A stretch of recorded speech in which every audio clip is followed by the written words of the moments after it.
Hello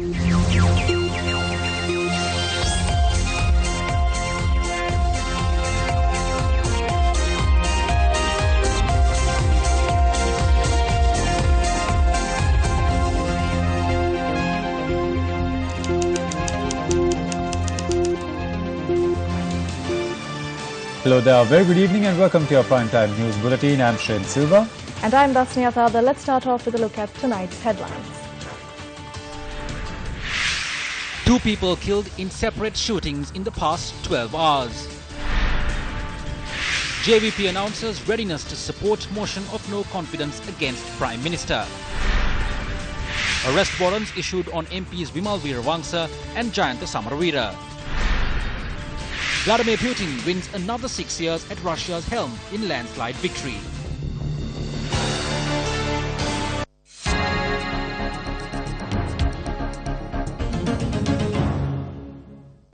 A science laboratory for the St. Patrick's College in Jaffna was declared open today.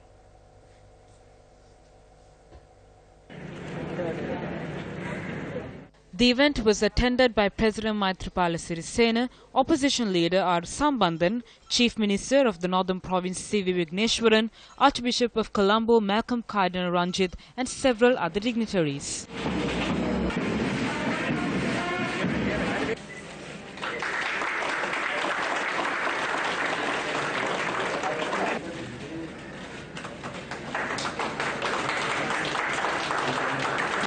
Accompanies this massive project. There is a question as to how many politicians are there in this country who actually love the country. They have come up with their own agendas to make their own political gains. Their main concern is not to resolve the issues in the country nor create national unity among communities. They only want to come into power somehow or the other. There is a need for politicians who truly want to resolve the issues in the country. The people are not interested in who will be the next president or prime minister. After a 30-year disaster, it is time for us to take a good look at what happened and then see what can be done in order to rectify that situation for good. We may have to take bold decisions in this matter. And it is something that is not going to be easy. It is difficult because entrenched positions are not easy to give up. Your Excellency, Honorable Maithripala Sirisena, you have come as the leader of this country, of all the people, of whatever race, language or religion that they belong to, whatever caste or social strata. It is up to you to help this country to heal itself and to move on into the future. But certainly that is not going to be easy, as we see right now in different parts of the country, types of tension that are arising between peoples of different cultural backgrounds. It is very important for us, therefore, to make use of our schools, our educational institutions, in order to bring in a culture of acceptance and respect for each other into our country. Within the framework of our own country, within the framework of a united, undivided, indivisible Sri Lanka, we want this problem to be resolved on the basis of amity amongst our different people. Your Excellency, in 2015, you were elected at that mandate.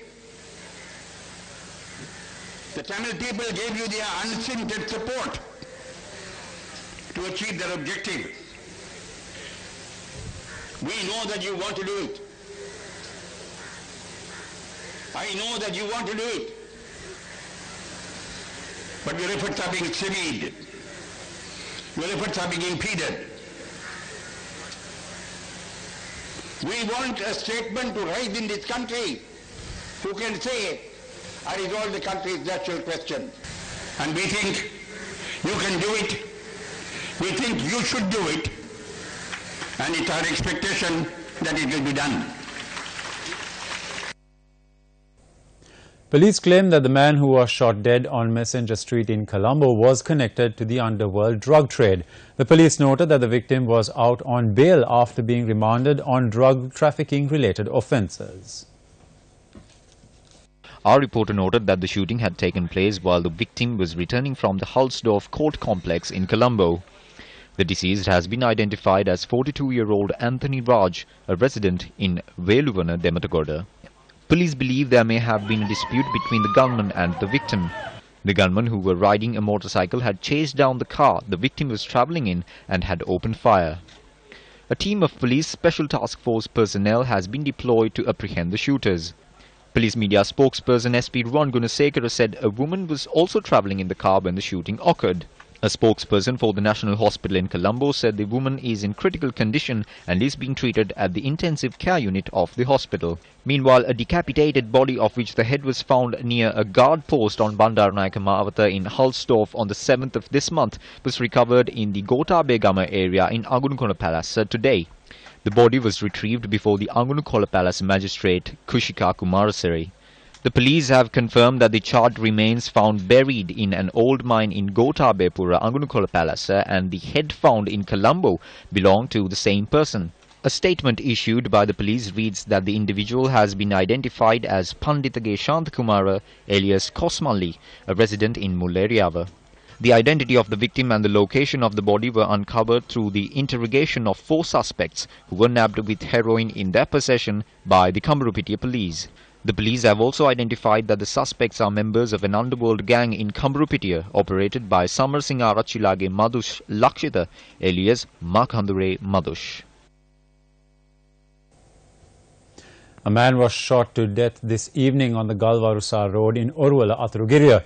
The police media spokesperson says the victim, who was riding a motorcycle, was shot by 2 men on another motorcycle. The victim has been identified as a 44-year-old resident of Puaktenia, Koratota.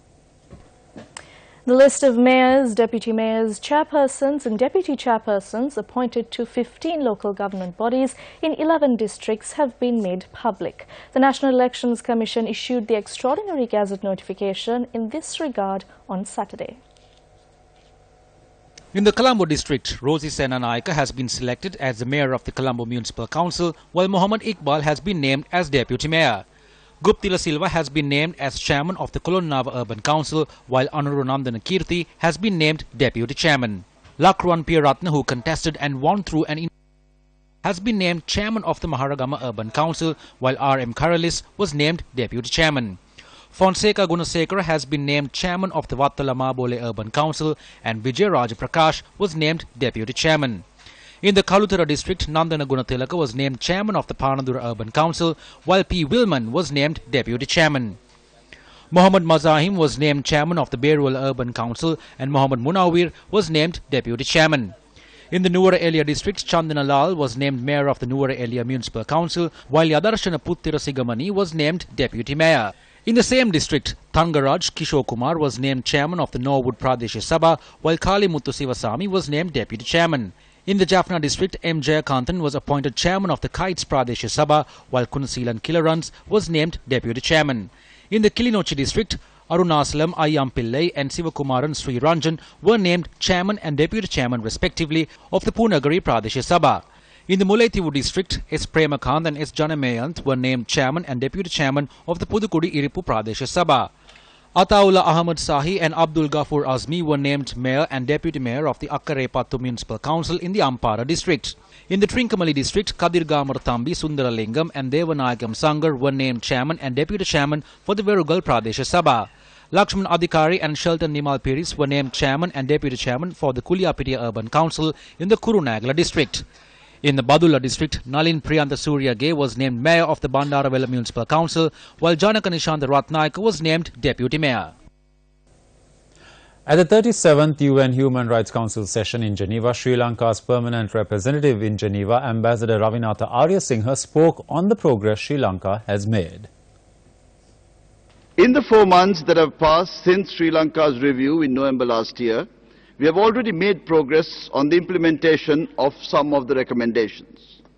On 5th December 2017, Sri Lanka acceded to the optional protocol to the Convention Against Torture and designated the Human Rights Commission of Sri Lanka as the national preventive mechanism. We have requested the Human Rights Commission of Sri Lanka to liaise with the subcommittees to obtain advice and technical expertise required for the effective and efficient operationalization of the national preventive mechanism.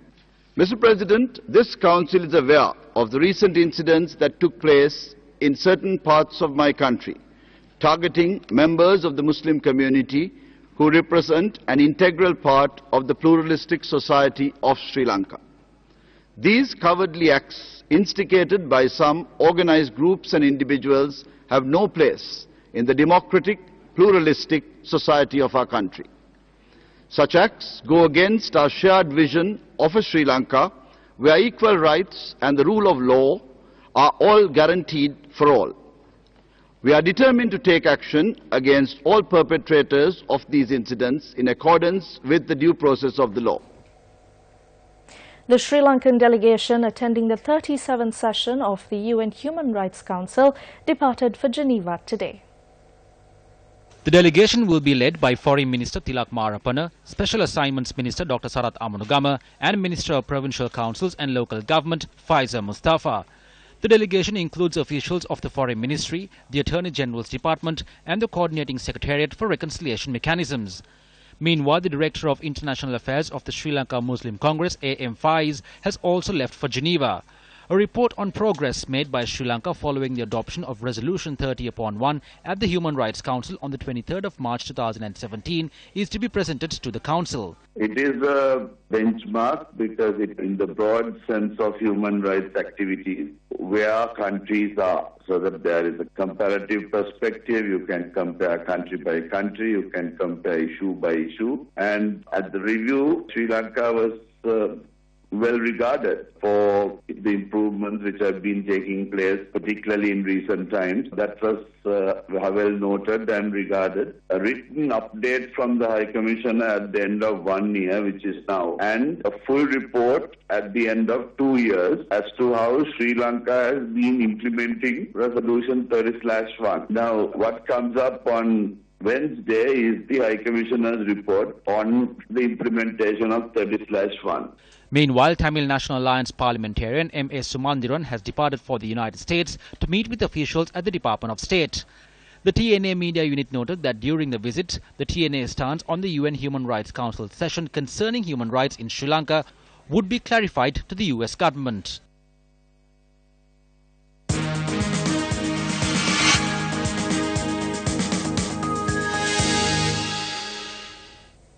Convening a media briefing today, the Janata Vimukti Peramuna commented on the motion of no confidence which is to be brought against the Prime Minister.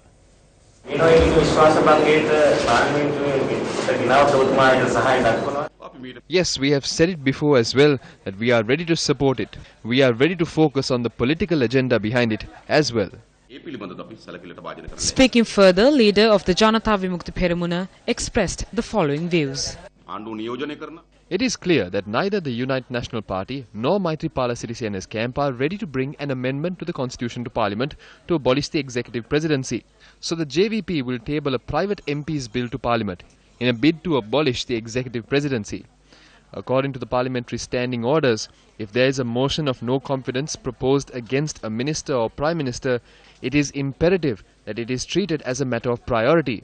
So we quite urgently say, allow passage for this motion of no confidence to be brought in, after which we intend on presenting the 20th Amendment in Parliament.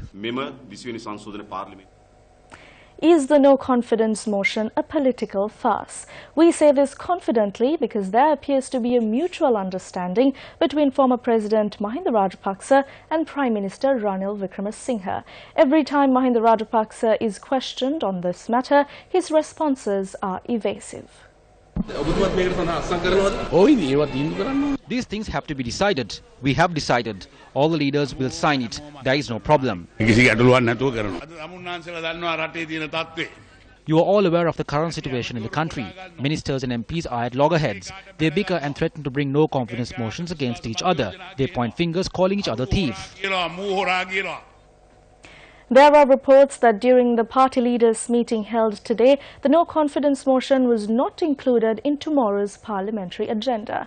This begs the question, are the series of events just a political drama? The Police Financial Crimes Investigation Division has informed court that authorities in Dubai have declared Sri Lanka's former ambassador to Russia as a wanted person. They were informed the day before yesterday that all hotels and airports in the United Arab Emirates have been informed of Weeratunga's status. Meanwhile, information has come to light regarding 4 Ukrainian and Singaporean nationals who were behind the controversial MiG deal. Udayanga Weeratunga is accused of committing major fraud in the contract for the procurement of 4 MiG-27 aircraft and the renovation of 3 MiG-27s and a MiG-23 aircraft for the Sri Lanka Air Force in 2006. Investigations have revealed that the financial transaction was carried out through the front organization Belemisa Holdings, with the aircraft and maintenance work being supplied by the Ukrainian state-owned company Ukrainmash. The FCID reported progress on its ongoing investigation to court on Friday. It was revealed then that Singapore-based company DS Alliance was behind the controversial MiG deal. Investigations have also established that the agreement signed between the Sri Lanka Air Force, Ukrainmash and Belemisa Holdings on the 26th of July 2006 was not registered with the selling company, Ukrainmash.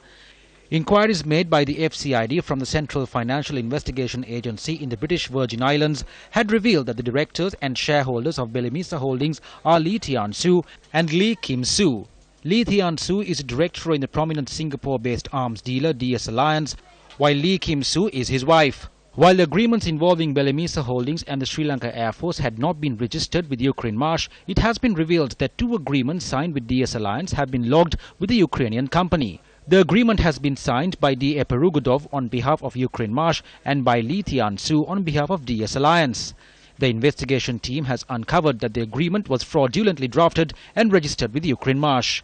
According to the agreement, the sum paid by DS Alliance to Ukrainmash amounts to $7.83 million. However, the Sri Lanka Air Force had paid Belemisa Holdings a total of $15.66 million.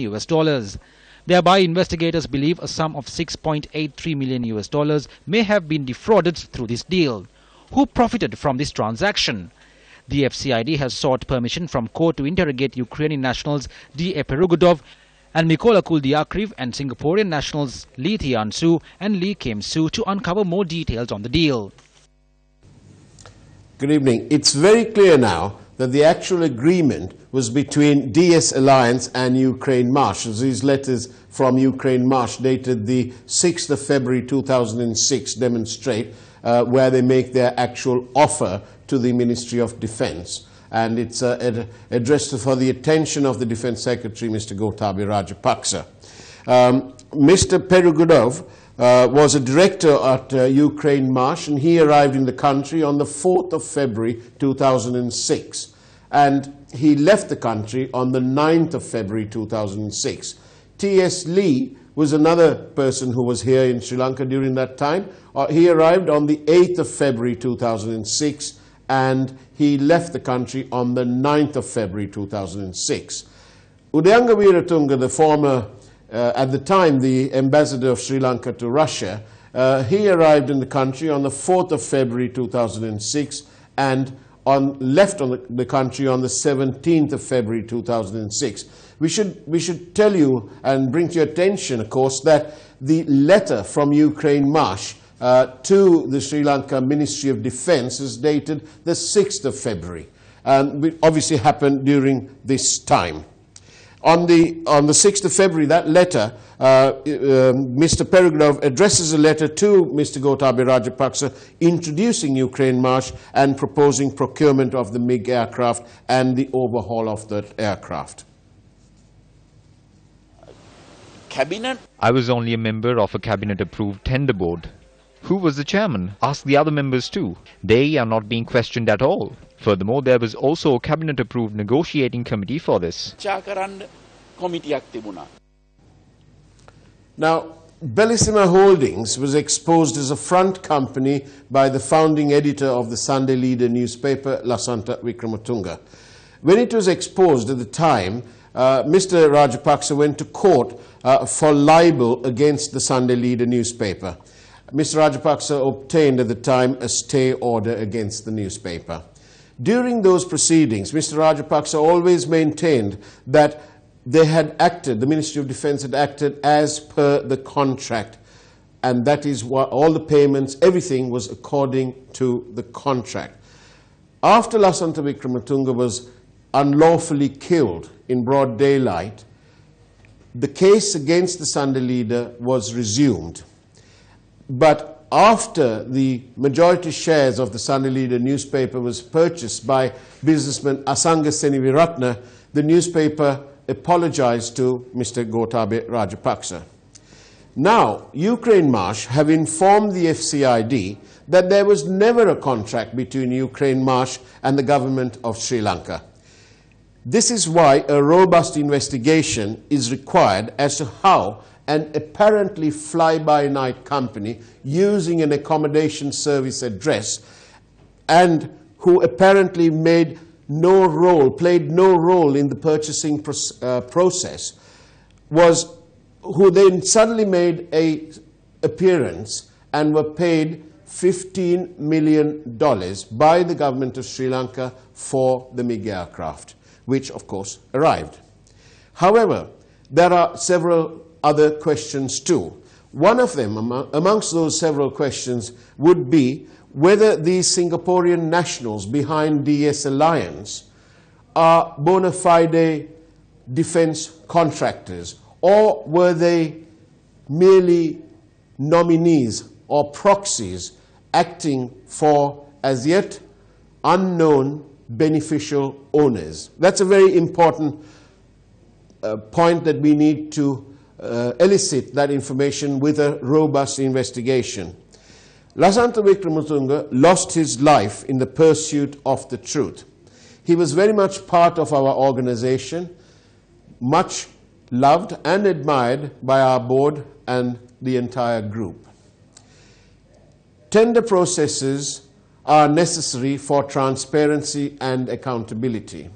In this case, it was an unsolicited bid, which is perhaps why there is some grey area to do with transparency and accountability, which is again why we need a robust investigation to be carried out. Because not only do we owe it to Lasantha Wickrematunge, but we owe it to the tens of thousands of people who lost their lives in the pursuit of peace and in the pursuit of the notion, one nation, one country.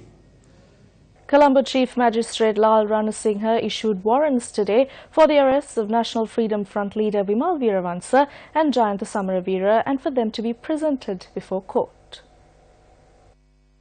The warrants were issued when the two individuals failed to be present in court today when the case pertaining to the Fast Unto Death campaign that was launched by them on the 6th of February in 2016 was taken up for consideration. The Fast Unto Death campaign was launched in protest of the visit of the UNHRC Commissioner Prince Al Hussein's visit to Sri Lanka. Another phase of the Sasunata Aruna program was flagged off in Hambantota yesterday. The event was attended by the Deputy Leader of the UNP, Minister Sajith Premadasa. The minister laid the foundation stone for a new Sunday school building at the Church of Our Lady of Seven Sorrows in Hambantota. The proposed investment for this project is 2.5 million rupees.